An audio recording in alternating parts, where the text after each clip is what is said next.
भारत का पहला hyperloop test track बनकर तैयार हो चुका है। रेल मंत्री अश्विनी वैष्णव ने अपने सोशल मीडिया प्लेटफॉर्म एक्स पर इसकी जानकारी दी है। इंडिया के स्टूडेंट्स ने किया ऑब्वियसली, और अगर हम इंडिया की बात करते हैं टेक्नोलॉजी और हर चीज में वो जो है वो पाकिस्तान से हमें बहुत आगे दिखाई देते हैं। अच्छा, ये बनाया किसने है? मजे की बात है, इंडिया रेलवेज और आईआईटी मद्रास ने बनाया है। ठीक है, उनके स्टूडेंट्स ने बनाया। और जब वहाँ पे आईआईटी बन रही थी तब हम यहाँ पे बैठ के तालिबान को ट्रेन कर रहे थे अमेरिकन डॉलर्स के लिए, और जाके उनको जहाज के ऊपर भेज रहे थे। मैंने भी आज ये खबर पढ़ी है, उधर आईआईटी मद्रास है और इधर आईआईटी मदरसा। नमस्कार दोस्तों, भारत के टेक्नोलॉजी की उपलब्धियों में एक उपलब्धि और ऐड हो गई है। भारत ने हाइपरलूप ट्रेन का परीक्षण कर लिया है। दुनिया के चुनिंदा देशों के पास ही ये टेक्नोलॉजी है और भारत के इस परीक्षण से पूरी दुनिया अवाक है। तो आइए चलते हैं, देखते हैं पाकिस्तानी मीडिया का रिएक्शन।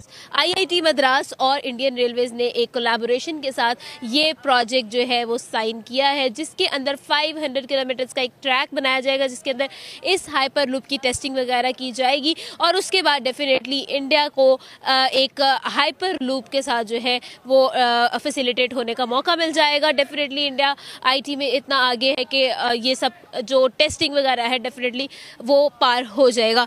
अब इसका फ़ायदा डिस्कस कर लेते हैं। 1200 किलोमीटर की स्पीड के साथ ये हाइपर लूप ट्रैवल करेगी from one place to another, जो कि बहुत ही ज़्यादा हाई स्पीड है और डेफिनेटली मूव करने के लिए, जो मोबिलिटी के लिए बहुत ज़्यादा फ़ायदेमंद होगी। इसके अलावा अगर हम इनके एनर्जी एस्पेक्ट डिस्कस कर ले तो लो एनर्जी कॉस्ट करेगी ये हाइपर लूप, जो कि डेफिनेटली कार्बन न्यूट्रलाइजेशन में भी हेल्प आउट करेगी और कार्बन फ्री बनाएगी इंडिया को, और ग्लोबल वार्मिंग और पोल्यूशन के लिए भी बहुत फायदेमंद होगी। ये बनाया किसने है? मजे की बात है, इंडिया रेलवेज और आईआईटी मद्रास ने बनाया है। ठीक है, उनके स्टूडेंट्स ने बनाया। और जब वहाँ पे आईआईटी बन रही थी तब हम यहाँ पे बैठ के तालिबान को ट्रेन कर रहे थे अमेरिकन डॉलर्स के लिए, और जाके उनको जहाज के ऊपर भेज रहे थे। मैंने भी आज ये खबर पढ़ी है, उधर आईआईटी मद्रास है और इधर आईआईटी मदरसा, जो हम इतने सालों से सुनते आ रहे हैं। जितने भी मुस्लिम कंट्रीज हैं, आप लीबिया उठा लें, लेबनान उठा लें, आप इराक उठा लें, आप शाम उठा लें, आप फलस्तीन उठा लें, ये हमारे यहाँ ही क्यों मसला पाया जाता है?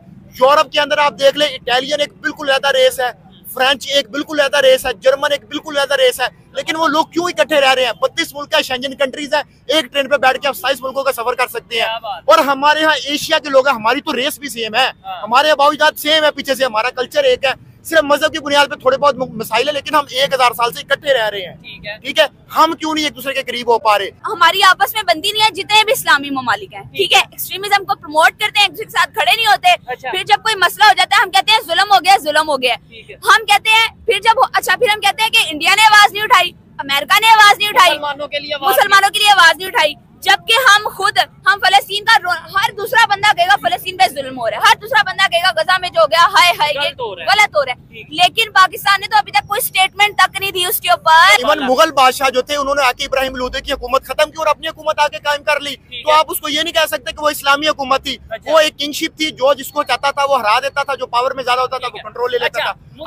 अब मैं इनकी जो बात की है, ये रूट कॉज एनालिसिस की तरफ अगर हम जाए तो वो ये निकलता है कि जब भी किसी मुल्क में कोई इनकलाब आता है, जैसे हम कहते हैं कि बांग्लादेश में बड़ा इनकलाब आ गया, अब आपको पता है कि बांग्लादेश की जो इकोनॉमिकली हालत है वो बहुत ज्यादा डाउन हो चुकी है। उस वक्त तो जो है वो लोगों ने बड़ा जश्न मनाया है कि जी वो हसीनाबाजी चलेगी, और वक्ती तौर पे इंडिया ने उसको जो है वो कबूल भी कर लिया। ठीक है, और अभी रिसेंटली सीरिया के अंदर जो हुआ है, बशर अल असद जो सदर था उनको 10 साल से, उसको उठा के उन्होंने बाहर फेंक दिया और जाके एक मिलिटेंट ग्रुप था उसने आके हुकूमत बना ली। ये स्टेटमेंट प्राइम मिनिस्टर मोदी ने 10 साल पहले दी थी कि हमें तो पता ही नहीं है कि पाकिस्तान को चला कौन रहा है, किससे बात करें। तो आप इधर 10 लोग देखें, 10 लोगों में से किससे पूछे कि जो हमारा वजीर आज़म है उसके पास इख्तियार आता है, वो चला रहा है पाकिस्तान। ने जो बातें की बिल्कुल ठीक की है, लेकिन इसके पीछे जिद और अना है। जब तक ये जिद और अना खत्म नहीं होगा तब हमारा मुल्क ऐसी की ऐसी रहेगा। ना समझोगे तो मिट जाओगे ऐ मुसलमानों। अच्छा। उन्होंने कहा था कि हिंदुस्तान वालों। अच्छा। ना समझोगे तो मिट जाओगे ऐ मुसलमानों।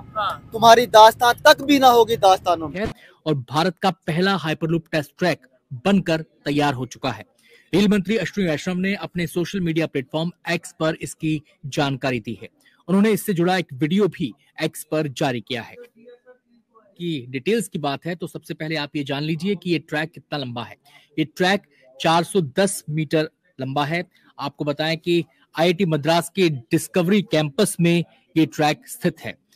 प्रोजेक्ट में भारतीय रेलवे और IIT मद्रास की आविष्कार हाइपरलूप साझेदार है। इसके अलावा TUTR हाइपरलूप स्टार्टअप भी प्रोजेक्ट का हिस्सा है। आपको बता दें कि ट्रैक पर शुरुआती गति 100 किलोमीटर प्रति घंटा है और आगामी टेस्ट में स्पीड को 600 किलोमीटर प्रति घंटा करने का लक्ष्य रखा गया है। ये बहुत अच्छा होगा। मैंने थोड़ा बहुत उसके बारे में एक वीडियो छोटा सा देखा था, तो उसमें ये है कि ये कोई पेट्रोल या मतलब फ्यूल तो कंज्यूम करेगी नहीं, इलेक्ट्रिक बेस है सारी। तो ऑब्वियसली उनके जो स्टूडेंट्स हैं उन्होंने ये एक इनिशिएटिव लिया और उनकी गवर्नमेंट ने उन्हें सपोर्ट की है, ठीक है, तो वो ये कर पाए हैं और अब वो इस हद तक उसको ले आए हैं कि अब वो दे आर गोइंग टू मतलब ऑफिशियली ओपनिंग दैट, तो बहुत अच्छा है उनके लिए। और हमारे यहाँ पे भी ये चीज़ें होनी चाहिए, लेकिन हमारे यहाँ पे स्टडी के जो स्टैंडर्ड्स हैं वो शुरू से ही ठीक नहीं है, फ़र्क है। मतलब उनके अगर आप किसी नॉर्मल स्कूल कॉलेज गोइंग किसी बच्चे को आप पकड़ेंगे और यहाँ पे कोई टॉपर पकड़ेंगे ना, तो कोई कंपैरिजन नहीं है, क्योंकि स्टडी स्टैंडर्ड्स उनके बहुत अच्छे हैं। यहाँ की गवर्नमेंट उस तरीके से पुरसू नहीं करती। अब कुछ जाके थोड़ी चीज़ें हुई थी लेकिन वो बर्दाश्त नहीं होती। यहाँ पे सबको अपनी अपनी पड़ी रहती है। पॉलिटिशियंस को देख लें, तो मैं तो टोटली यही कहूँगा कि ऑब्वियसली लीडर्स या पॉलिटिशियंस इस पे कोई इनिशिएटिव ले सकते हैं और उन्हें लेना चाहिए, और इंडिया के लिए ये एक बहुत अच्छा इनिशिएटिव है। सर, आपने बात की पाकिस्तान के बारे में, यहाँ पर हमारे स्टडीज़ के स्टैंडर्ड्स टोटली डिफरेंट है। आपको क्या लगता है किस तरह से बेहतरी लाई जा सकती है, किस तरह से हम इस चीज़ को बेहतर बना सकते हैं? यहाँ पे सबसे पहले तो इंग्लिश एक जस्ट लैंग्वेज और कुछ नहीं है, लेकिन यहाँ पे बहुत सारे हमारे 60% जो आवाम है पाकिस्तान की, उन्हें लगता है कि हाय पता नहीं क्या हो जाएगा, इंग्लिश क्या है। सबसे पहले तो ये खौफ तब जाएगा जब स्टडी स्टैंडर्ड्स इक्वल होंगे। गवर्नमेंट स्कूल्स में भी जो एक्सेंट है उस पर काम किया जाएगा, जो बेसिक्स हैं उनको तरीके से पढ़ाया जाएगा। और इतने बोझ उठा दिए जाते हैं बच्चों को, बच्चे स्कूल से आते हैं फिर एकेडमी जाते हैं और ये सारा सीन चलता रहता है।